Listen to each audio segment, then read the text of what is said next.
Eu queria começar a tentar analisar as receitas do Estado junto com o deputado Eliomar Coelho. Eu verifiquei, deputado Eliomar Coelho, ainda não fiz do trimestre, mas fiz do bimestre, o somatório da receita do Estado em 2016, no primeiro bimestre.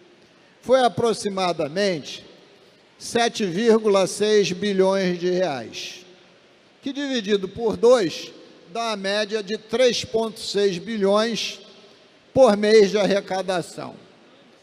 A folha de inativos, pensionistas e de ativos dá aproximadamente 3 bilhões e meio por mês. Então, a receita do Estado, em tese, empataria com a folha.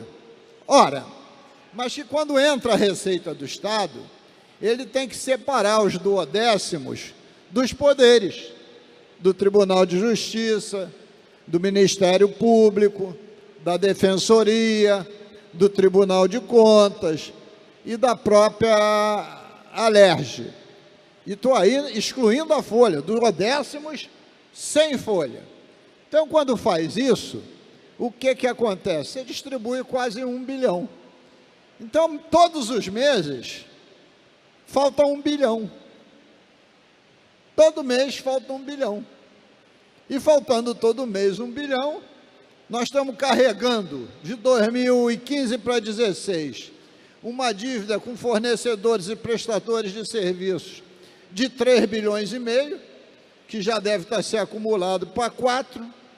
Essa conta não fecha de jeito nenhum, só vai se agravar, porque mesmo que consiga esse mês 1 bilhão emprestado em qualquer banco da vida, é só esse mês. No mês que vem vai ter o mesmo rombo.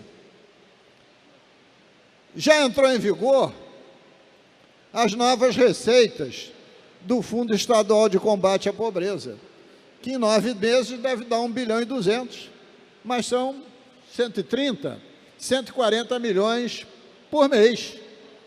Não cobre isso. De outro lado, o Brasil não tem mais governo, e muito menos o Estado do Rio de Janeiro.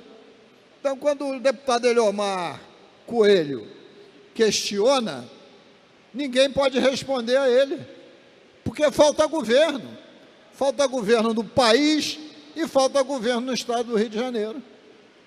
Não tem ninguém para responder.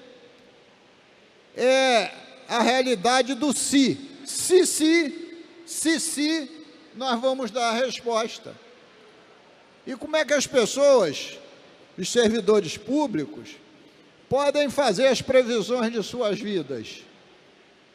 Então, nós estamos vivendo um momento dificílimo, porque não há mais governo nesse país e nem no nosso próprio Estado. Diante disso, ontem, o MUSP, o Movimento Unificado dos Servidores Públicos, tirou uma greve com 33 categorias, cobrando, pelo menos, de qual seja o norte que devemos ter, o caminho, o rumo, para uma política de recuperação do Estado do Rio de Janeiro. E esse norte, nesse caminho, provocando o deputado Eliomar Coelho, inexiste.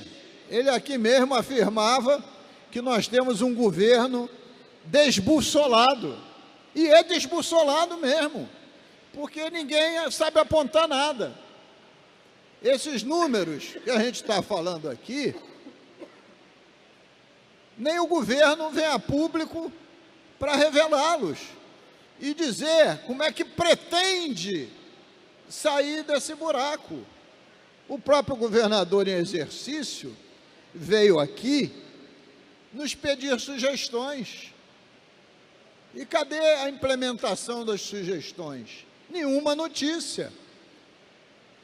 O Estado tem mais de 2 dezenas de secretarias.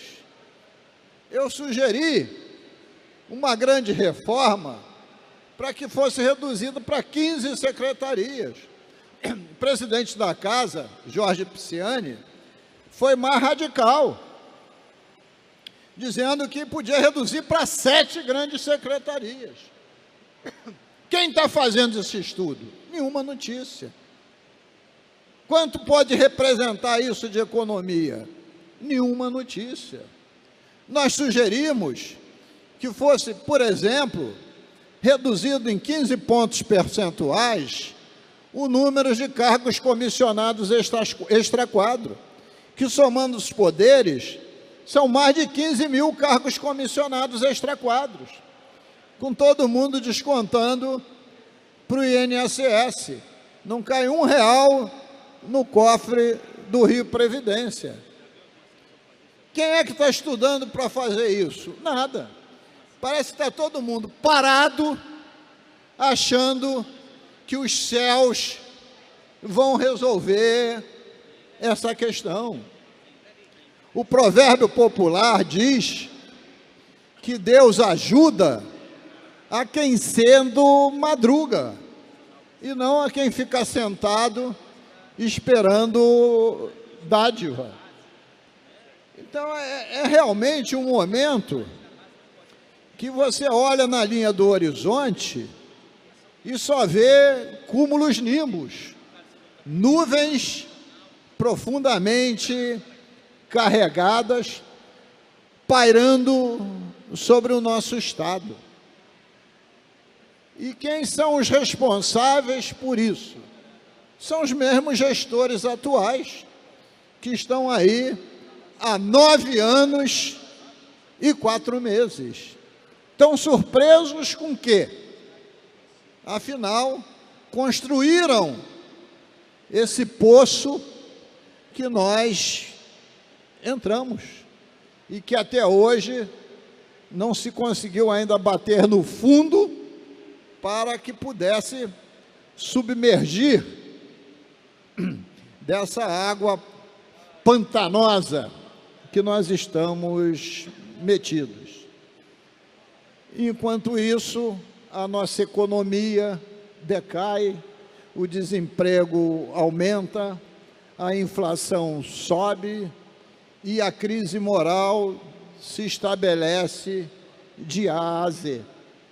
Por isso, senhor presidente, acho que é necessário um esforço sobre-humano para que você possa diminuir fortemente as despesas e sair dessa crise, fazer a economia, pelo menos, apontar para uma direção de crescimento, para que se possa voltar a ter alguma esperança, porque a situação está dificílima, senhor presidente. Muito obrigado. Sei que já passei do meu tempo, e o deputado Anderson está aqui ansioso para fazer uso da palavra. Muito obrigado, senhor presidente.